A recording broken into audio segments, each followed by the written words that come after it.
नमस्कार, मैं आशीष टंगवाल हूँ और मैं इस समय शिक्षा विभाग में प्रवक्ता के पद पर तैनात हूँ।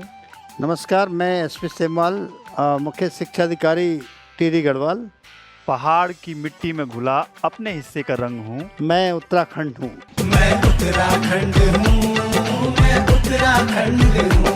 Presented by Alora's Melting Moments since 1953. Style partner Capsons, Rajpur road, Jakhan, Dehradun. मेरे दिमाग में हमेशा से ये रहा कि क्यों नहीं हम स्कूल को ऐसा बनाएं कि बच्चा वहाँ आने के लिए उतना ही खुश हो जितना वो मेले जाने के लिए या वो जितना पिक्चर हॉल जाने के लिए खुश होता है। इसीलिए हमने उसका नाम भी स्माइलिंग स्कूल रखा था।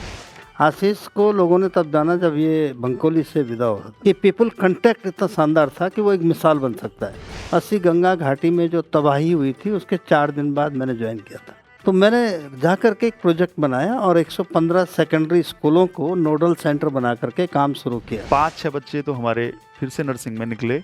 2 बच्चे हमारे एक बालिका हमारी BHU के लिए सेलेक्ट हुई है, एक दिल्ली विश्वविद्यालय के लिए, और 5 बच्चियां हमारी इंटीग्रेटेड टीचिंग प्रोग्राम के लिए। प्रधानमंत्री ऑफिस ने नीति आयोग के सलाह पर एक प्रोग्राम शुरू किया, responsible artificial intelligence for youth नाम से। सरकारी निजी स्कूलों से लेकर के सेंट जोसेफ से लेकर दून स्कूल, द मेयो से लेकर सब स्कूलों का, उनमें टिहरी जनपद के चंबा ब्लॉक का एक स्कूल है। 3 बच्चे सेलेक्ट होते हैं और तीनों को नीति आयोग की तरफ से गिफ्ट आता है, वो लैपटॉप। गवर्नमेंट इंटर कॉलेज केसरधार नेचोली के एक स्पेंसर करके एक बहुत बड़े चिंतक हुए, उन्होंने कहा कि जीवन में जिंदा वही रहेगा जो लड़ पाएगा। ओहो रेडियो पर मैं उत्तराखंड हूँ। In association with RS Group of Companies. Powered by Arogya Dham, the Health City, Dehradun. Supported by The Solitaire, Haridwar Bypass Road, Dehradun. Banking partner, Union Bank of India. Execution partner, Creative Minds. किसी ने शिक्षा को जीवन का आधार कहा तो किसी ने इसको माना एक कहना। किसी ने कहा कि शिक्षा से बढ़कर कोई धन नहीं, तो किसी ने कहा कि संस्कारों की रक्षा और संस्कृति को आगे बढ़ाने के लिए जरूरी है शिक्षा।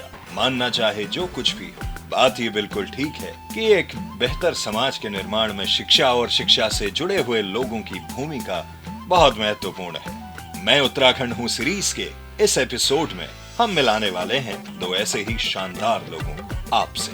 स्वागत कीजिए श्री शिव प्रसाद सेमवाल जी, जो वर्तमान में मुख्य शिक्षा अधिकारी टिहरी हैं, जिनको उनके नवाचारी शैक्षणिक अभियानों के लिए वर्ष 2022 में भारत सरकार द्वारा विशेष रूप से सम्मानित किया गया। स्कूल परफॉर्मेंस इंडेक्स के डेवलपर रहे हैं और जब उत्तरकाशी में कार्यरत थे तो जनपद चाइल्ड एनरोलमेंट कैंपेन में भारत के टॉप 10 में 99% के साथ उत्तरकाशी को ले आए थे।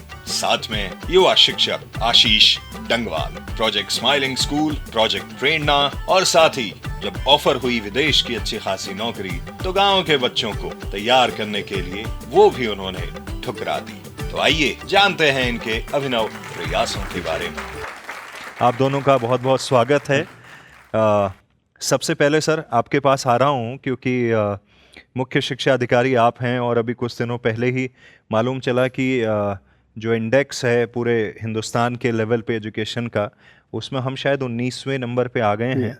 हालांकि 19 कहने में लगता है यार ये कौन सी बड़ी बात है, ये तो बहुत पीछे है, लेकिन जो लास्ट ईयर के मुकाबले मेरे ख्याल से 34-35 में थे। तो क्या वो चीज़ें थी जो आपको लगता है कि हम उतने पीछे थे, और क्या ऐसा घटित हुआ पिछले 1 वर्ष में कि हम यहाँ पे आए हैं?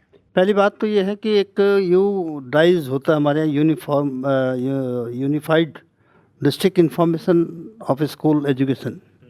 वो सिस्टम में हम लोगों के स्कूल्स ने बहुत प्रॉपर एंट्रीज नहीं की अपनी उपलब्धियों का, अपना फिजिकल इंफ्रास्ट्रक्चर को लेकर के कुछ लो इंडेक्स दर्ज किए उन्होंने।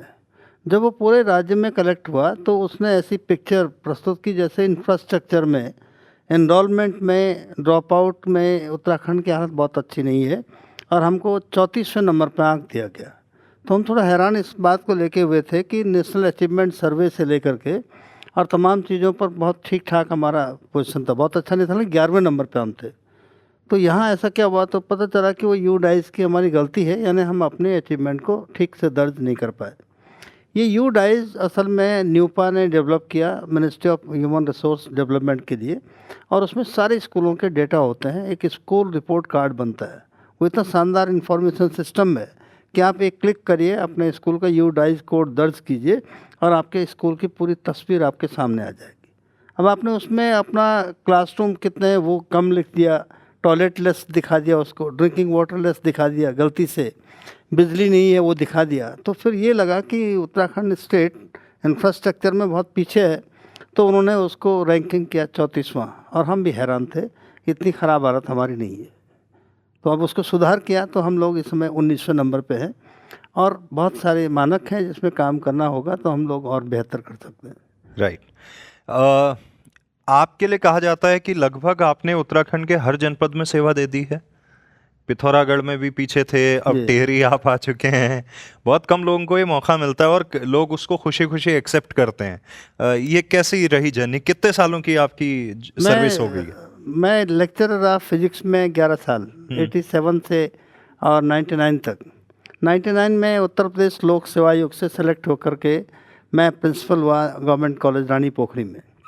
तो उसके बाद से लेकर के मैं तमाम डिस्ट्रिक्ट में गया हूँ, और सारे राज्यों में, ज़िलों में तो नहीं, लेकिन गढ़वाल में, चमोली को छोड़ करके मैं सारे ज़िलों में काम कर चुका हूँ।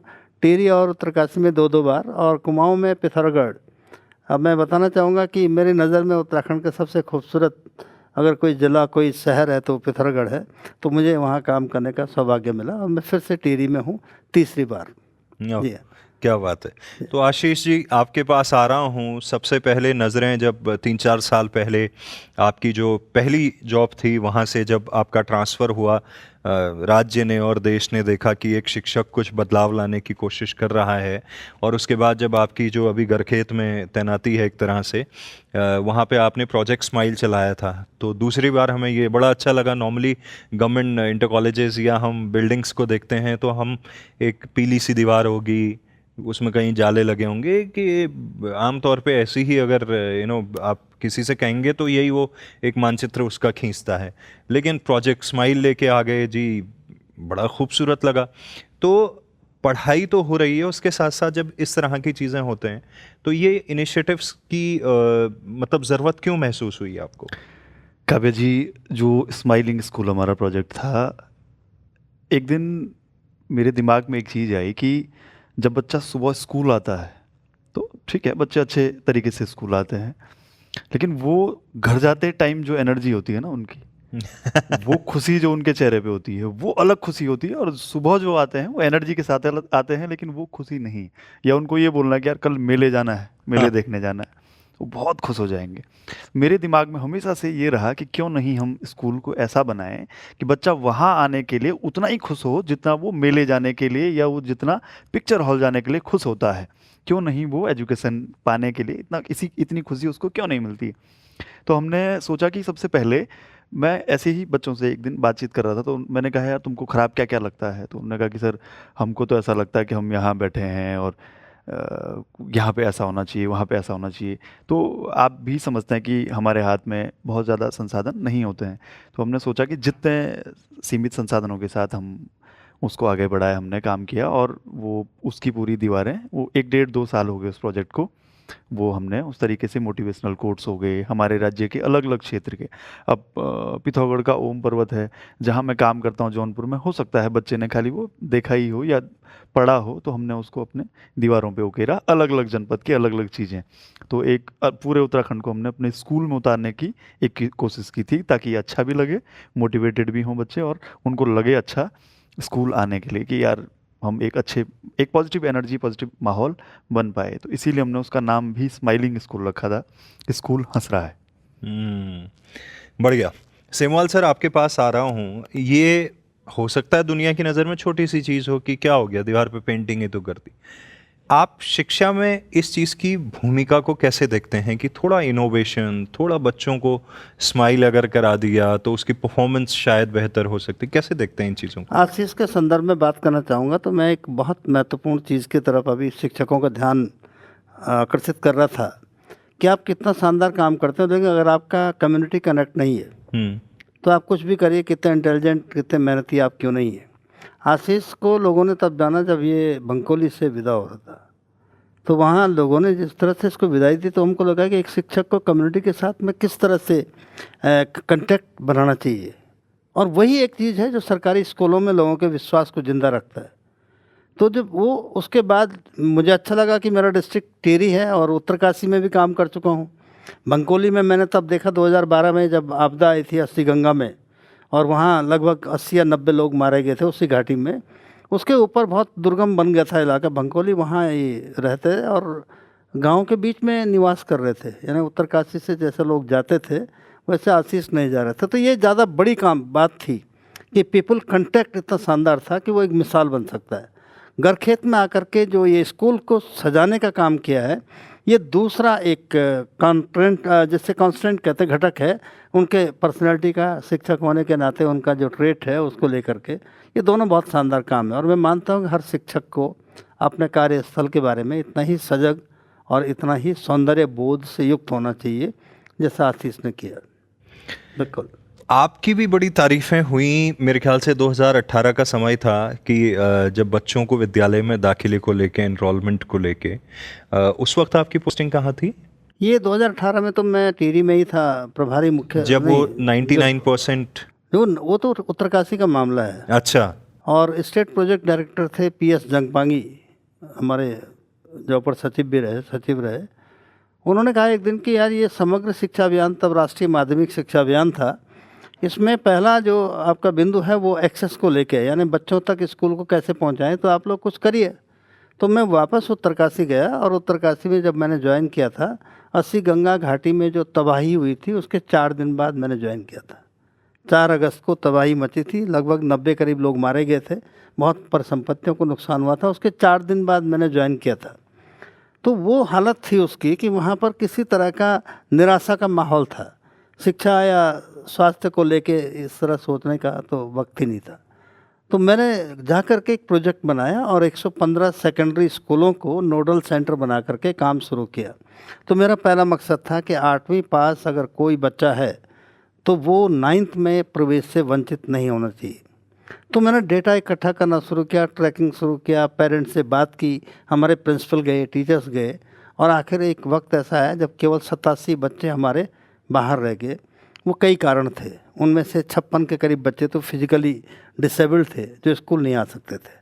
बाकी बच्चों के यहाँ स्टेप मदर थी, फादर शराब पीते हैं, नहीं भेजते, तो उनको हमने मोटिवेट किया। भुवनेश्वरी महिला आश्रम और अजीम प्रेम जी फाउंडेशन के साथ मिल कर के हम बच्चों के लिए एक किट तैयार किया। एक गिफ्ट था, किताबें, कॉपियाँ, ड्रेस है, जूते हैं। तो बच्चों को ट्रैक करने का हमारा जो स्टैंडर्ड इस तरह का था कि कोई बच्चा स्कूल से बाहर ज़िले से चला गया, हमने उस बच्चे को भी ट्रैक किया।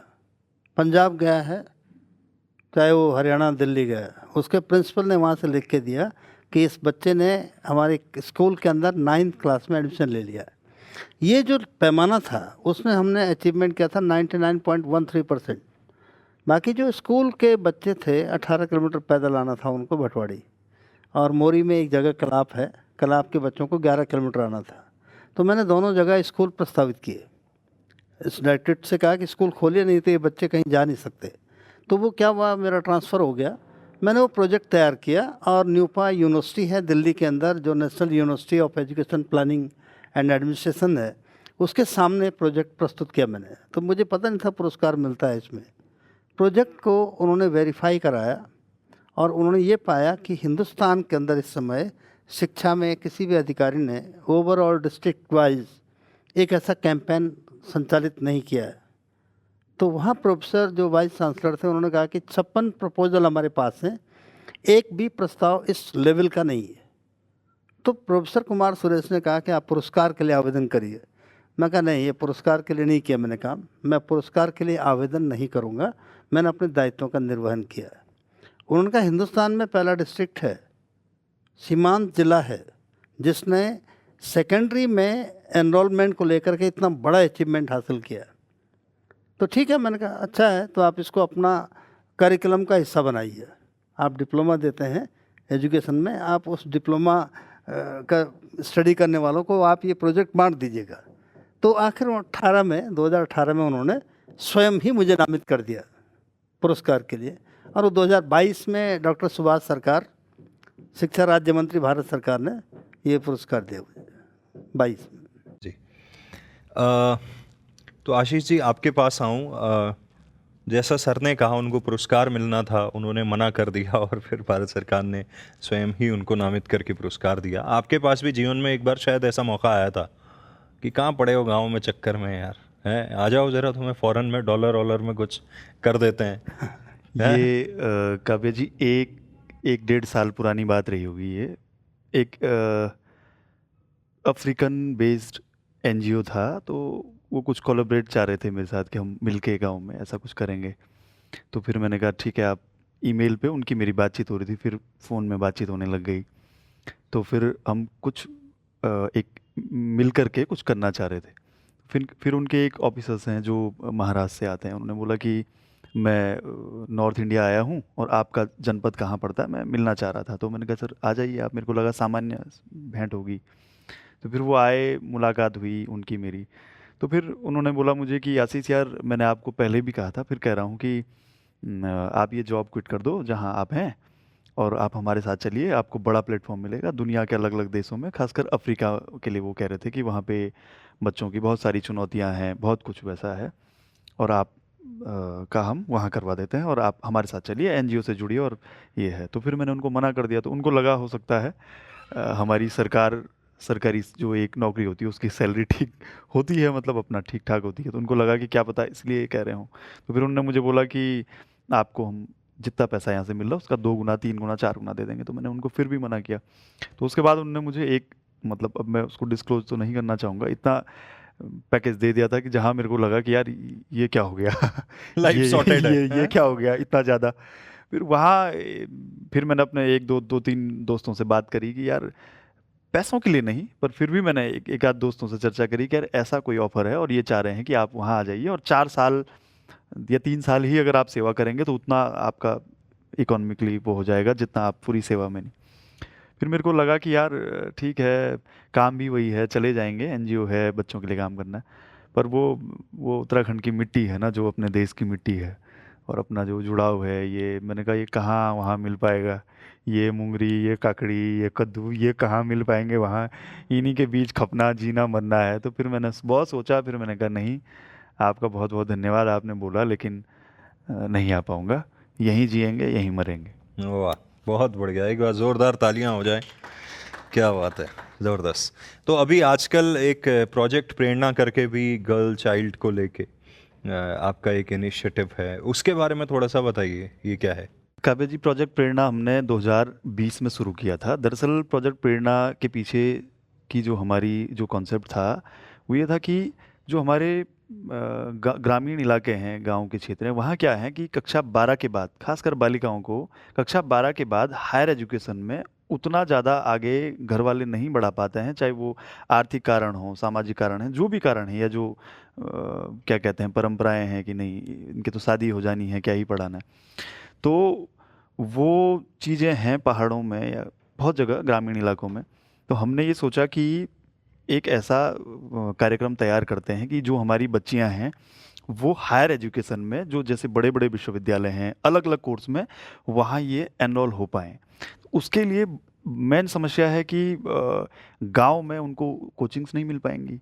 माना आप जेएनयू का ख्वाब देख रहे हैं या बीएचयू का ख्वाब देख रहे हैं, तो गांव में कहाँ कोचिंग मिल पाएगी उसको उतने बड़े विश्वविद्यालय में, उतने नेशनल लेवल के कंपटीशन के लिए।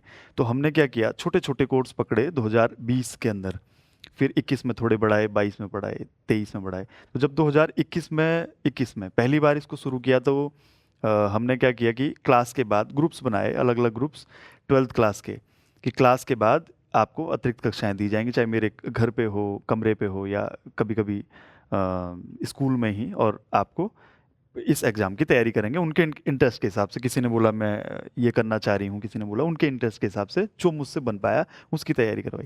लेकिन 2021 में जब हमने 3 महीने 4 महीने पढ़ाया, खूब मेहनत करी, लेकिन रिजल्ट्स नहीं आ पाए, एक भी रिजल्ट नहीं आ पाए। तो वहाँ मुझे लगा कि यार ये इतना हमने टाइम दिया, मेहनत करी, कुछ आया ही नहीं, आउटपुट तो आया नहीं। फिर बहुत सारे वैसी बातें भी आई कि अरे क्या ही फ़ायदा होना है, गांव के बच्चे हैं, कहाँ जाएंगे उतनी दूर, कहाँ हायर एजुकेशन में, कहाँ ऑनर्स के नहीं, इनके सपने कहाँ। फिर मैंने एक टाइम सोचा कि यार क्या करें, मतलब कुछ हो नहीं रहा है। फिर मैंने कहा नहीं, इसको फिर शुरू करेंगे। फिर कंटिन्यू हमने उस साल उसको दोबारा से अगले बैच के लिए हमने तैयारी शुरू करवाई कि नहीं नहीं, अब एक बार रिजल्ट नहीं आया, दूसरी बार देखेंगे। तो 2022 में पहली बार हमारे विद्यालय से हमने नर्सिंग के लिए सेलेक्ट किया था कोर्स, और 6 बच्चियां हमारे स्कूल से गवर्नमेंट मेडिकल कॉलेज के लिए नर्सिंग में और पैरामेडिकल में सेलेक्ट हुई, 6 वाह, बच्चियां। तो ये पहला तालियां। हमारा रिजल्ट था। उसके बाद 2022 के लिए 2022 में हमने उसका क्राइटेरिया थोड़ा बढ़ाया कि नर्सिंग्स के अलावा और की भी तैयारी करवा देते हैं जो ह्यूमैनिटीज़ के हैं बेसिकली।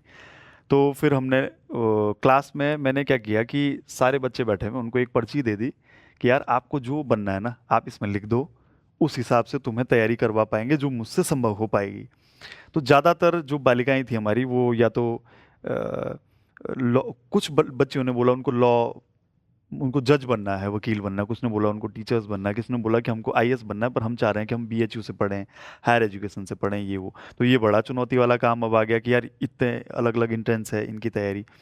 तो 2022 के बाद हमने व्हाट्सएप ग्रुप तैयार करे क्लास में बच्चों के, उसके बाद की उनके इंटरेस्ट के हिसाब से, और पढ़ाना शुरू किया। तो 2023 में 22 से शुरू हुई हमारी जर्नी। 23 में आते आते चुनौतियां क्या आने लग गई सर, कि सब काम हो गया, आपका ग्रुप बन गया, आप पढ़ाने में लग गए, लेकिन एक जो मेजर प्रॉब्लम आई कि जो बच्ची कल क्लास में बैठी हुई है वो 2 दिन आई, तीसरे दिन नहीं आई घर की क्लास। स्कूल तो आ ही रही है, घर की क्लास। अब ये बड़ी चुनौती वाला काम है। अब ये जब उनको पूछो कि भाई तुम क्यों नहीं आए स्कूल, तो अब उनको क्या है कि ग्रामीण परिवेश में अभी भी जो बच्चा है वो फैमिली का जो इकोसिस्टम होता है उसका एक स्तंभ बच्चा भी है। वो खेत भी जाएगा, उसको दूध भी निकालना है, खासकर बालिकाओं के ऊपर तो बहुत सारी जिम्मेदारी, यानी जितने पिताजी और माताजी काम करते हैं उतना ही बच्चा। और उसके बाद उसको हायर एजुकेशन में बड़े एग्जाम की तैयारी भी करनी है, स्कूल भी जाना है, और स्कूल 7 किलोमीटर 8 किलोमीटर पैदल है, और उसके बाद शाम को मेरे यहाँ पढ़ने भी आना है। तो ये सारा काम, जो नज़दीक के बच्चे हैं वो तो आ जाते हैं, दूर का बच्चा जो 8 किलोमीटर दूर है उसके लिए चुनौती का काम था।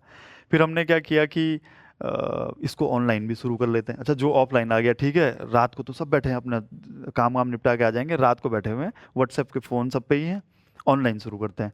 तो फिर हमने इसको ऑफलाइन के साथ साथ ऑनलाइन भी शुरू किया कि मैं शाम को भी क्लास दूंगा, ऑनलाइन भी और ऑफलाइन भी। तो हमने शुरू किया। उसके बाद मुझे उम्मीद नहीं थी, लेकिन इस साल जो रिजल्ट आए हैं वो वाकई मतलब बहुत अच्छे थे।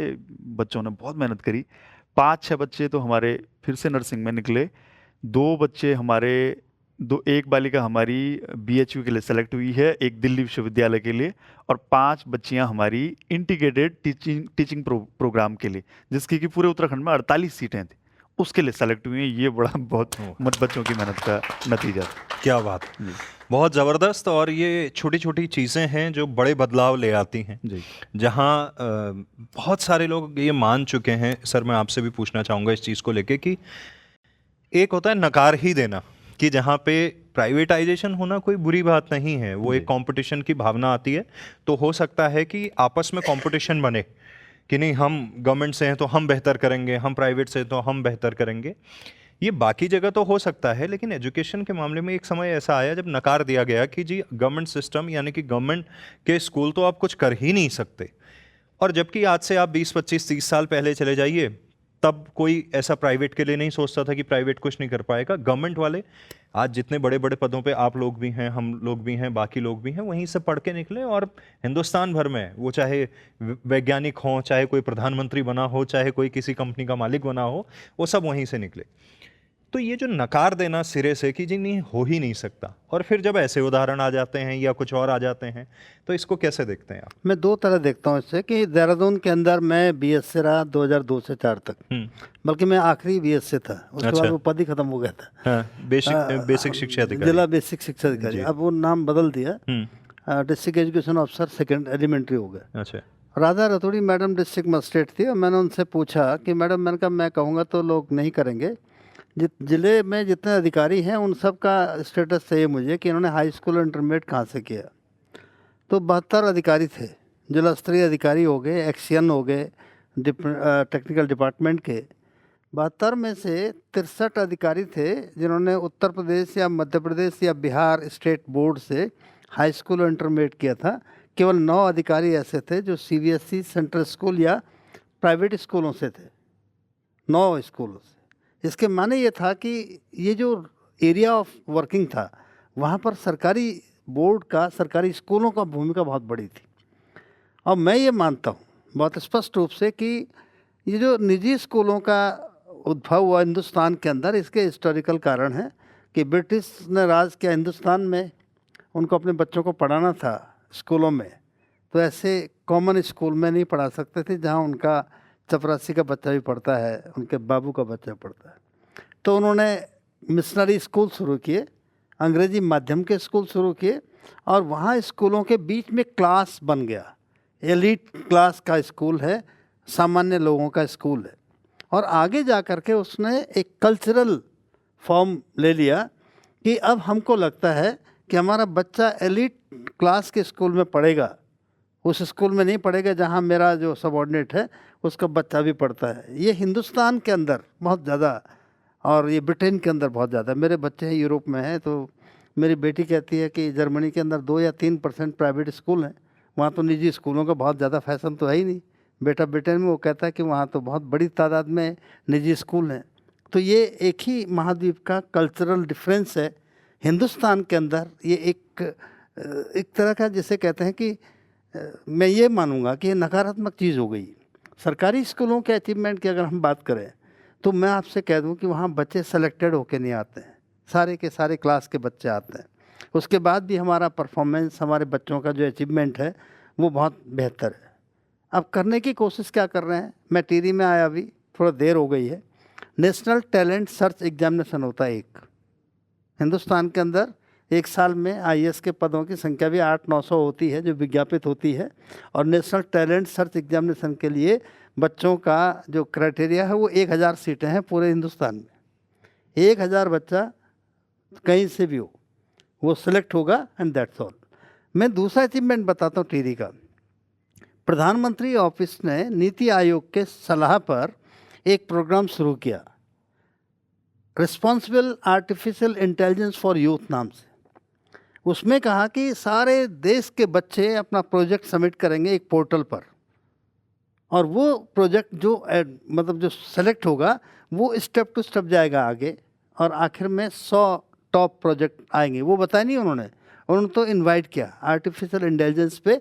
तो पहले साल बहुत ज़्यादा लोगों को पता नहीं चला, तो हमने पता किया 56,000 बच्चों ने हिंदुस्तान भर के उसमें अपने एंट्री किया।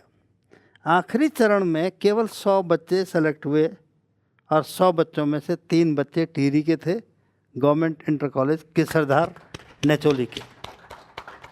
जिला मजिस्ट्रेट ईवा श्रीवास्तव मैडम को जब मैंने कहा कि इन बच्चों को नीति आयोग की तरफ से लैपटॉप आए हैं और मैं चाहता हूं कि आपके हाथों बटे, तो उन्होंने मुझसे पूछा कि क्या अवधारणा क्या है इसकी। तो बहुत हैरान हो गई। हर एक आदमी होता है, पूरे हिंदुस्तान के अंदर 56,000 एंट्रीज हैं, सरकारी निजी स्कूलों से लेकर के सेंट जोसेफ से लेकर दून स्कूल, द मेयो से लेकर सब स्कूलों का। उनमें टिहरी जनपद के चंबा ब्लॉक का एक स्कूल है केसरधार नेचोली, वहाँ के 3 बच्चे सेलेक्ट होते हैं, और तीनों को नीति आयोग की तरफ से गिफ्ट आता है, वो लैपटॉप होता है। तो इसके माने क्या है कि स्कूल की भूमिका वो निजी है या सरकारी है, ये इतनी बड़ी भूमिका नहीं है जितनी बड़ी भूमिका उसमें काम करने वाले शिक्षकों की। तो मेरा हमेशा, क्योंकि मैं 11 साल फिजिक्स का लेक्चर रहा, इसलिए अधिकारी बनने के बाद भी मैं ये मानता हूँ कि शिक्षक की भूमिका बहुत बड़ी है। कोई सीईओ, कोई डायरेक्टर उतनी बड़ी भूमिका नहीं निभा सकता अगर शिक्षक बहुत ज़्यादा एफिशिएंट, बहुत ज़्यादा डिवोटेड नहीं है। तो ये हमारा एक दूसरा, जो काव्या जी मैं बता रहा था कि हमारे सरकारी स्कूलों का अचीवमेंट है। 100 selected student all over the India, और 3 बच्चे एक सरकारी स्कूल के हैं, और भी होंगे लेकिन 3 तो मुझे पता था। तो ये जो नेशनल टैलेंट सर्च एग्जामिनेशन है, इसमें हम चाहते हैं कि हमारे बच्चे सफलता हासिल करें, और उसके लिए थोड़ा रिगरस मेहनत की ज़रूरत पड़ेगी। बिल्कुल जी। स्कूलों से हमारी शुरुआत हुई, उसके बाद अब जो कॉलेजेस और यूनिवर्सिटीज़ तक हम क्या कर रहे हैं, मतलब मैं ये जानना चाह रहा हूँ आपको। ये क्वेश्चन नहीं है, जस्ट एक डिस्कशन वाइज। अभी लंच पे भी जब हम बात कर रहे थे कि शिक्षा का क्राइटेरिया क्या सिर्फ पैकेज रह गया है कि होर्डिंग पे छप जाना कि मेरे यूनिवर्सिटी मेरे कॉलेज के बच्चे का 55 लाख का पैकेज लग गया, अखबार में 2 करोड़ का ऐड लग गया कि 2 करोड़ ऐड 20 लाख का पैकेज बताने के लिए लगा दिया। तो शिक्षा ये कब ये हो गया कि पैकेज कितना मिला? यूनिवर्सिटीज, कॉलेजेस या स्कूल्स भी उसमें क्यों नहीं लगा सकते कि मेरे यहाँ से साइंटिस्ट निकल गया, मेरे यहाँ से एनवायरनमेंट में काम करने वाला निकल गया, मेरे यहाँ से एक टीचर सरकारी विद्यालय में ऐसा कर रहा है। हमारा मानक क्या पढ़ाई के, हम क्या इसीलिए हैं कि सिर्फ पैकेज लग जाए? क्या सोचते हैं? ये लाइवलीहुड भी बहुत महत्वपूर्ण है, लेकिन आज वो हमारी शिक्षा के मानदंडों पर हावी हो गई है और पेरेंट्स को बड़ा गर्व होता है, स्कूल्स को बड़ा गर्व होता है ये कहने में कि मेरे इंस्टीट्यूट से पास बच्चा बीटेक का, उसको 1 करोड़ का ऑस्ट्रेलियन या हंगेरियन कंपनी ने पैकेज दिया। ये चीज़ें ऐसी एग्जैगरेटेड हो गई हैं कि जिसने शिक्षा सीखने और विज्ञान के दृष्टिकोण के मूल मंत्र को ढक दिया है। मेरा ये मानना है कि ये खराबी शुरू कहाँ से हुई कि मैंने शिक्षा शास्त्र से बीएड किया, सबने क्या बीएड करते हैं लोग तो टीचर हो गए। बीएड के दौरान एक सवाल आता है हमेशा शिक्षा की परिभाषा बताने के बारे में। तमाम शिक्षा शास्त्रियों ने एजुकेशन को डिफाइन किया। जब मैंने इतने साल 87 से आप बात करेंगे तो 36 साल हो गए, 36 साल नौकरी के दौरान मैंने बहुत गंभीरता से विचार किया और मुझे लगा कि शिक्षा की अवधारणा को लेके कोई ना कोई गड़बड़ ज़रूर है, या हमको जो पढ़ाया गया है उसमें कोई गंभीर खोट है। खोट ये है कि बड़े बड़े स्कूल हमारे जो शहरों में होर्डिंग लगाते हैं और कहते हैं कि वी इम्पार्ट क्वालिटी एजुकेशन, हम देते हैं गुणवत्तापूर्ण शिक्षा। जब मैं पूरे क्लासरूम के स्ट्रक्चर को महसूस किया तो मुझे लगा कि शिक्षा एक प्रोसेस है जो किसी इन्वायरमेंट में घटित होती है और इस परिवेश के भीतर उसके कुछ घटक होते हैं। वो घटक सजीव, निर्जीव कुछ भी हो सकते हैं। तो सबसे बड़ा क्लासरूम है नेचर, सबसे बड़ा टीचर भी नेचर है, सबसे बड़ा करिकुलम भी नेचर है। तो मैं ये कहता हूँ कि आज शिक्षा में हम कहते हैं school, curriculum, syllabus, teacher, प्यूपिल, teaching learning process और इवैल्यूएशन, ये तो है शिक्षा। नेचर के भीतर वो इतनी नेचुरली घटित होती है कि 4.5 करोड़ साल पहले एक बंदर पैदा होता है और उसी नेचर में काम करते करते आखिर वो होमो सेपियन में तब्दील हो जाता है। वो होमो सेपियन में तब्दील होने की प्रक्रिया इतनी सायास है, यह इतना ज़्यादा नैसर्गिक है कि हम कभी उसको अपने आँखों के सामने घटित होते देखते हैं। तो मुझे लगा कि शिक्षा एक प्रोसेस है, ये इम्पार्ट नहीं कर सकते आप, ये दे नहीं सकते, ना ले सकते हैं। ये शिक्षा की प्रक्रिया का एक उत्पाद है, वो ज्ञान है, नॉलेज, और वो नॉलेज है जिससे हम इम्पार्ट करते हैं, कौशल है जो इम्पार्ट होता है। लेकिन शिक्षा एक प्रक्रिया है और उस प्रक्रिया के दौरान ज्ञान भी पैदा होता है, कौशल भी पैदा होता है। जब हम इस समझ को लेकर आगे बढ़ते हैं तो फिर हमारे भीतर मनुष्य के तौर पे वो ईगो वाले बिंदु हट जाते हैं और हम मानते हैं कि वास्तव में हमने सीखा है। लेकिन जब हमको लगता है कि हमारी पहचान का कोई आधार होना चाहिए तो हम इस तरह के छद्म आधार लेके चलते हैं कि मेरा बेटा इस पैकेज में जॉब कर रहा है, ये सब कर रहा है, और उस सब के पीछे हमारी ज़िंदगी का असली जो मकसद है वो कहीं बादलों के पीछे चांद की तरह गुम हो जाता है। तो पहला कंसेप्ट तो ये ठीक करना पड़ेगा कि शिक्षा न दी जा सकती है न ली जा सकती है, वो एक इन्वायरमेंट में घटित होने वाली एक प्रक्रिया है। और सबसे बड़ी प्रोसेस तो करोड़ों लोगों के साथ है जो नेचर में घटित हो रही है। तो ये अगर समझ बन गई तो फिर ये पैकेज वाला हवा मुझे लगता है ऑटोमेटिक ख़त्म हो जाएगा। वाह, बिल्कुल, क्या बात है। तो आशीष जी, सर की ही बात को वो मोस्ट ऑफ द चीज़ें तो कह ही चुके हैं, उनकी बात को थोड़ा आगे बढ़ाऊंगा। अच्छा, हमारे जो एजुकेशन सिस्टम है उसकी जो महत्वपूर्ण खामियां हैं, बहुत खामियां हैं, लेकिन जो मुझे बेसिकली नज़र आता है, बाकी जो देश जो जिनके एजुकेशन मॉडल इस समय दुनिया में बेहतर हैं, आदर्श हैं, उनकी तुलना में हमारे यहाँ जो दिक्कत है, सर की ही बात को मैं बढ़ा रहा हूँ कि हम लोग अभी भी ये नहीं समझ पा रहे हैं कि एक शब्द होता है कंट्रोल जिसको कहते हैं नियंत्रण, और एक शब्द होता है मैनेजमेंट जिसको कहते हैं प्रबंधन। और एजुकेशन कभी भी कंट्रोल से नहीं चलती है, ये चलती है मैनेजमेंट से, प्रबंधन से।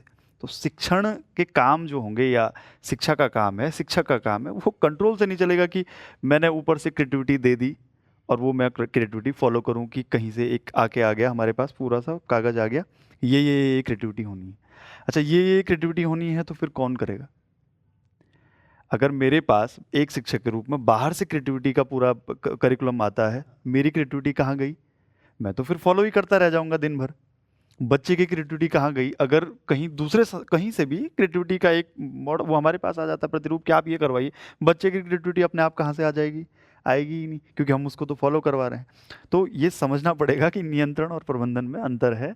और जो पैकेज वाली आप बात कह रहे थे, एक्चुअली क्या है सर कि जो शिक्षा का काम है और शिक्षण संस्थानों का काम है, उनकी भी अपनी मजबूरियां हैं, आर्थिक मजबूरियां हैं, जो भी हैं। लेकिन कहीं ना कहीं, सारी नहीं लेकिन अधिकांश आज की डेट में वो धीरे धीरे अपने आप को एक कंपनी और दुकान के रूप में अपने आप को बदल रहे हैं। हमारा कंपनी का प्रोडक्ट, हमारा कंपनी का प्रोडक्ट, हमारा कंपनी का प्रोडक्ट। मेरे स्कूल में माना किसी कक्षा में 40 बच्चे पढ़ते हैं, तो ये गारंटी तो नहीं है कि 40 में से 35 के 35 आजकल के जो प्रचलित मानक हैं उस आधार पर सक्सेस हो जाएंगे। सेम कोई कितना भी बड़ा संस्थान है, वो क्या ये गारंटी दे सकता है कि उसके यहाँ जो भी पढ़ रहा है वो 1 करोड़ 2 करोड़ का पैकेज ले रहा है? हो सकता है वो 2 करोड़ का पैकेज लेने वाला किसी दूसरे संस्थान में भी ले लेता है, उसकी अपनी क्वालिटी होगी, वो संस्थान की बहुत ज़्यादा भूमिका उसमें मैं नहीं मानता हूँ। तो संस्थानों को चाहिए कि हिंदुस्तान हमेशा से संस्कृति प्रधान देश रहा है सर, आप भी मानते हैं इस बात को। तो जो मॉरल वैल्यूज़ हैं हमारे, जो हमारे नैतिक वैल्यूज़ हैं, वो शिक्षा में बहुत इस समय कमज़ोर नज़र आ रहे हैं। तो उन पर भी काम करने की ज़रूरत है ताकि हम एक आदर्श नागरिक पैदा कर पाएँ। शिक्षा का उद्देश्य खाली 2 करोड़ का पैकेज थोड़ी है। शिक्षा का उद्देश्य एक ऐसा आदमी भी तो है जो समाज में उसके बगल में कोई घर बनाए तो वो रह सके। भाई, मैं कहीं पढ़ रहा था कि जो एलिवेटर मशीन होती है तो वो हिंदुस्तान में सबसे ज़्यादा टूटती हैं। और मैं चौंक गया, यार ये हिंदुस्तान में क्यों टूटती है? मतलब हमारे यहाँ क्या कंपनी खराब बना रही है जो जिसमें हम ऊपर नीचे जाते हैं?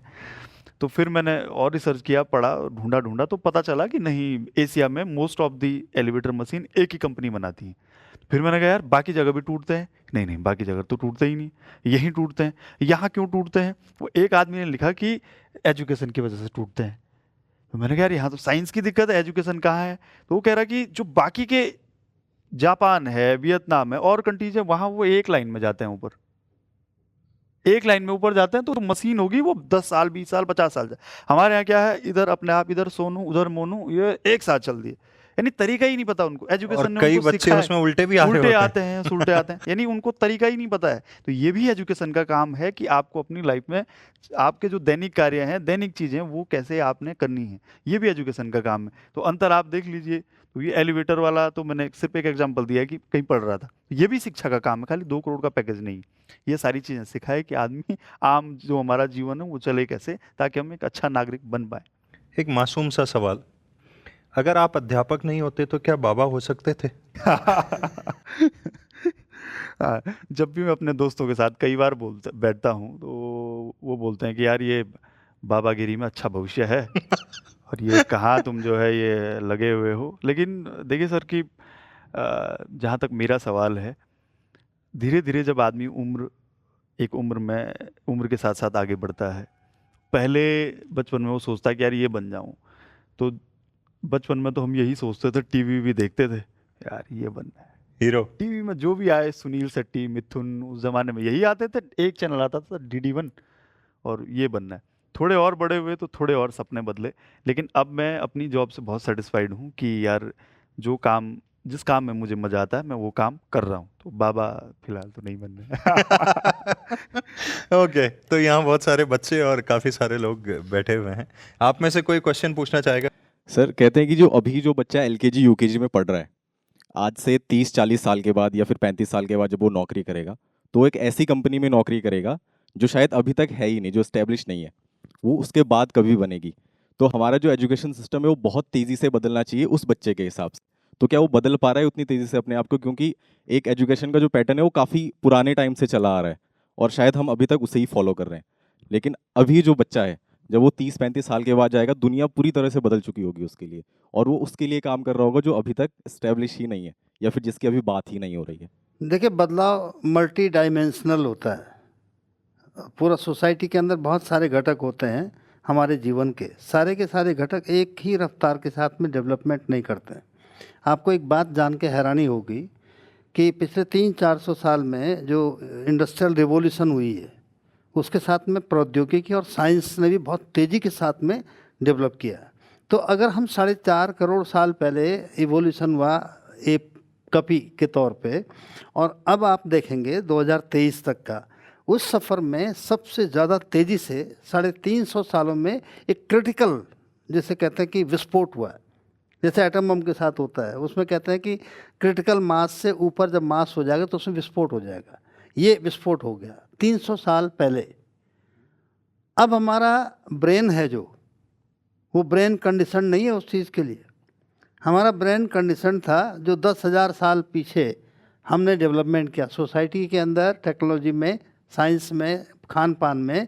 वो 10,000 साल के लिए हमारा ब्रेन कंडीशन हो गया, लेकिन अचानक इंडस्ट्रियल रिवॉल्यूशन ने जो चेंज किया, हमारा ब्रेन उसके लिए कंडीशन नहीं है। इसीलिए 2 साइकोलॉजिस्ट ने बहुत शानदार, टूबी और कॉस्माइड्स, उन्होंने कहा कि आदमी की आधुनिक खोपड़ी के भीतर उसका पाषाणकालीन दिमाग अभी भी एग्जिस्ट करता हो।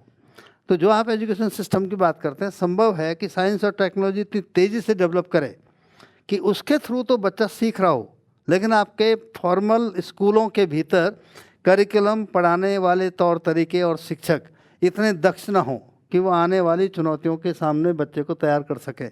इस बात के लिए तैयार रहिए, आज भी वही हालत है। वो 3 साल का बच्चा मोबाइल छीनने पे ऐसा रोता है कि भूख से नहीं रोएगा इतना। वो उस टेक्नोलॉजी ने उसको एक ऐसा हथियार दे दिया है कि उसमें उसके सीखने की रफ्तार इतनी ज़्यादा है कि फॉर्मली अगर उसको अल्फ़ाबेट और डिजिट पढ़ाना शुरू करेंगे तो 5 साल तक भी वो बच्चा ढंग से नहीं सीखेगा, और मोबाइल और लैपटॉप की मदद से वो बहुत तेज़ी से चीज़ों को सीख रहा है, अपनी उंगलियां चलाना जानता है वो। ये है एक नया पैटर्न ऑफ लर्निंग, और इस चुनौती का सामना करने का फ़िलहाल मुझे लगता है मादा हमारे सिस्टम में नहीं है कि 10 साल बाद हमारे स्कूल कैसे होंगे, उनका करिकुलम कैसा होगा, उनका टीचिंग मेथड्स कैसा होगा। ये तय माने बहुत बड़ी चुनौती है। हाँ, आपकी बात पे आना चाहूँगा। देखिए, थोड़ी सी पीछे 10-20 साल पीछे जाएंगे तो आपने, जब आप पढ़ रहे होंगे तो अमूमन आपने अपनी किताबें नज़दीकी किसी पुस्तक वाले के यहाँ से खरीदी होंगी। 2003-4 के आसपास जब अमेज़ॉन इंट्रोड्यूस हुआ दुनिया में, किसी को पता नहीं हुआ, हमें तो पता ही नहीं चला, अभी अभी पता लगा है 2-4 साल पहले। क्या तब किसी बगल वाले दुकानदार ने ये सोचा था कि एक ऐसी कंपनी बन गई जो आने वाले 10 साल में मेरा धंधा चौपट करने वाली? नहीं सोचा होगा, लेकिन हुआ है। आप भी समझ रहे हैं, हुआ है। देखिए, जैसे जैसे डेवलपमेंट होता है, जैसे जैसे टेक्नोलॉजी आगे बढ़ती है, वैसे वैसे पुराने जो जॉब्स हैं वो जाते हैं, लेकिन उसके साथ साथ नए जॉब्स भी पैदा होते हैं। अब आप कह रहे थे कि 20 साल के लिए हम तैयार हैं। जब हम पढ़ रहे थे 2010-11 में स्कूलों में, आज के लिए हम तैयार थे? नहीं थे। ये हमारी पर्सनल लर्निंग है कि हम इवोल्यूट हो पाए आज के समय के लिए। तो बहुत सारी चीज़ें ऐसी हैं जो स्कूल के बाहर इवोल्यूट होती हैं पर्सनल बच्चे में। ज़रूरी नहीं कि स्कूल ही उसको सब कुछ सिखाए। पहली बात ये है। अभी आपकी बात से मुझे एक बात याद आई, एक बहुत प्रतिष्ठित स्कूल है, इवन मैं पढ़ रहा था कहीं कि एशिया में 3-4 नंबर, कहीं नाम लेना तो उचित नहीं समझता हूँ। वहाँ मैं एक बार गया, अलग अलग देशों के बच्चे बैठे हुए थे। मैं सबसे पहले जो हैरानी हुई मुझे, फीस सुन करके हुई। 20 लाख रुपए फीस साल की, सिर्फ जो ट्यूशन फीस और वो सारी चीज़ें होती हैं। तो मेरा मॉरल वैसे ही वो हो गया। मैंने कहा यार इतना पैसा। लास्ट में जो उनके वहाँ के प्राचार्य थे उस विद्यालय के, उन्होंने पूछा, आशीष आप पूरे दिन घूम गए स्कूल में, एक सवाल पूछिए मुझसे, मेरे स्कूल के बारे में एक सवाल पूछिए। तो मैंने उनको एक चीज़ बोली कि मैंने कहा सर आपका स्कूल बहुत शानदार है, सब चीज़ बहुत बेहतर है। और उन्होंने कहा कि मेरे स्कूल में हर बच्चा 95% नंबर लाता है, उससे नीचे कोई बच्चा आज तक नहीं लाया नंबर, 95%। तो मैंने उनको एक चीज़ पूछा कि अगर कोई बच्चा आपके स्कूल से सिर्फ ये कहे कि मुझे 12th करना है, मैं कक्षा 12 तक पढ़ूंगा और मेरे 95% नंबर आए हैं। अब मुझे आप ये बताइए कि आने वाली ज़िंदगी में मेरे जीवन में क्या क्या आसानियां हो जाएंगी 95% नंबर लाके और यहाँ पढ़ के, सिर्फ कक्षा 12 करने के बाद। अब कुछ नहीं करूँगा मैं, BA MA ग्रेजुएशन कुछ नहीं करूँगा, सिर्फ 12th पढ़ूंगा। अब आप आसानियां बताइए जो जीवन में आएंगी। आप समझे मेरी बात? तो वो निरुत्तर थे, क्योंकि उनको भी पता है कि यहाँ इतने नंबर ला करके स्कूल से पढ़ करके इसके जीवन में बहुत ज़्यादा चेंजेस आने वाले नहीं हैं। तो आने वाले समय में सर AI हो गया और ये ChatGPT जो नया आया है, ये यकीनी तौर पर हम सबके लिए एक अच्छी चीज़ भी है, लेकिन जो आदमी जिस भी पेशे से आता हो, आप आते हैं, मैं आता हूँ, जो भी जिस पेशे से आते हैं, अगर इवोल्यूट खुद को नहीं कर पाएंगे तो शायद इस रेस में कहीं पीछे छूट जाएंगे। अभी वियतनाम ने क्या किया, आपकी बात को आगे बढ़ा रहा हूँ, कि वहाँ क्या चल रहा है कि जो टीचर होगा वो AI बेस्ड होगा, वो उस टेक्नोलॉजी पे काम कर रहे हैं, कह रहे हैं हम 4-5 साल में इसको करके दे देंगे। आपकी पसंदीदा हीरोइन कौन है? आलिया भट्ट। अरे वाह क्या बात, आलिया आलिया भट्ट। तुक्का मारा, आलिया भट्ट ही है। अच्छा, मैंने तो ऐसी अच्छा आलिया भट्ट।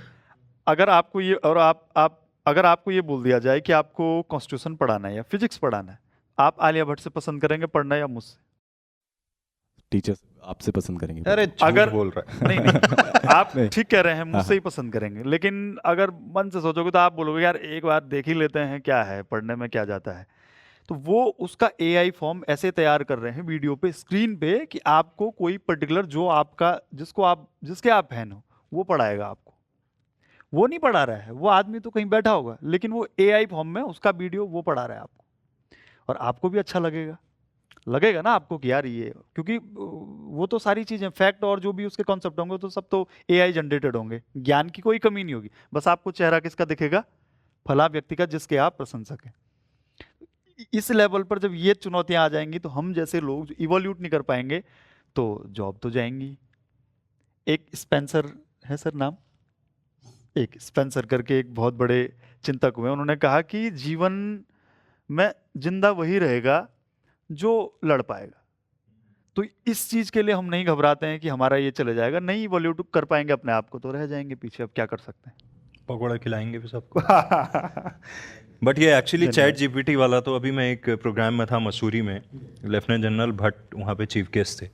वो जब स्टेज पे बोलने आए, उन्होंने कहा मैं इस प्रोग्राम के लिए टीचर्स डे की पूर्व संध्या पे था, कह रहे कि मेरे पास समय कम था तो मैंने वो क्या है ChatGPT पे मैंने फटक से वो डाला, कह रहा उन्होंने बोला कि 6 पेज का इसने वो निकाल दिया और मैं प्रिंट भी लाया। कह रहे जब मैं पढ़ने लगा रास्ते में मुझे लगा इसने तो मेरे से बेहतर लिख दिया है, और विद इन अ सेकेंड, मतलब 2-4 सेकेंड के अंदर निकल गया और प्रिंट।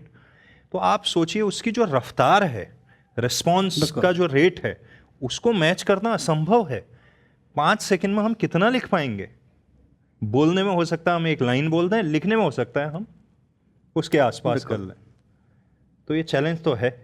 जी बिल्कुल। लेकिन जो ह्यूमन बीइंग के होने से सृजन में, सीखने में और संघर्ष करने में जो खूबसूरती है वो AI हमारी ज़िंदगी चाहे जितनी आसान कर दे, लेकिन वो दुनिया से वो खूबसूरती है मनुष्य होने की।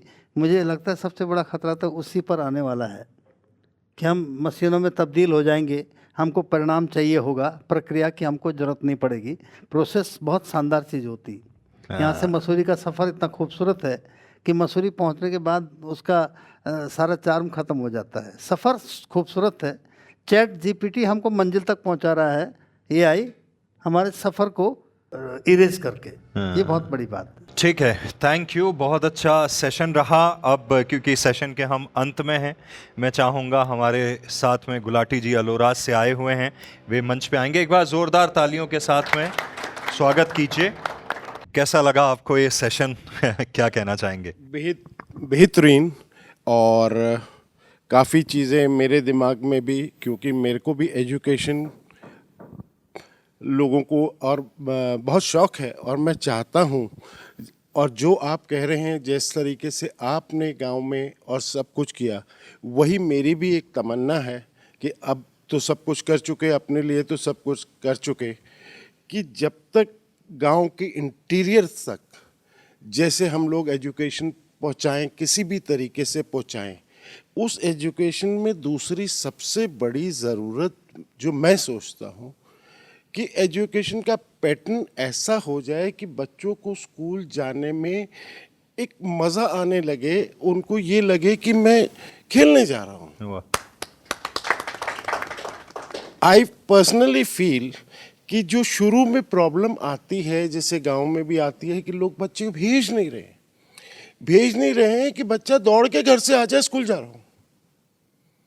कुछ एक्टिविटीज़ वहाँ पे ऑल राउंड डेवलपमेंट कह लीजिए या कुछ भी कह लीजिए, और वो एजुकेशन जब तक हमारे इंटीरियर्स में नहीं पहुँचेगी, और मेरा भी आगे यही इरादा है कि कम से कम किसी गांव में जाके दूर अब और 1-2 साल के बाद वहाँ पे 10-20 लोगों को जितनी मेरी एजुकेशन है कि वो इम्पार्ट करूँ और पढ़ाऊँ। वाह। वाह, गुराटी जी का आज सुबह से साथ में है, आपका बहुत शुक्रिया सर। और आपसे मुलाकात तो हुई है 2-3 बार पहले, लेकिन आज इस मंच पे मिले हैं, बहुत शानदार। मैं उत्तराखंड हूँ, मैं उत्तराखंड हूँ।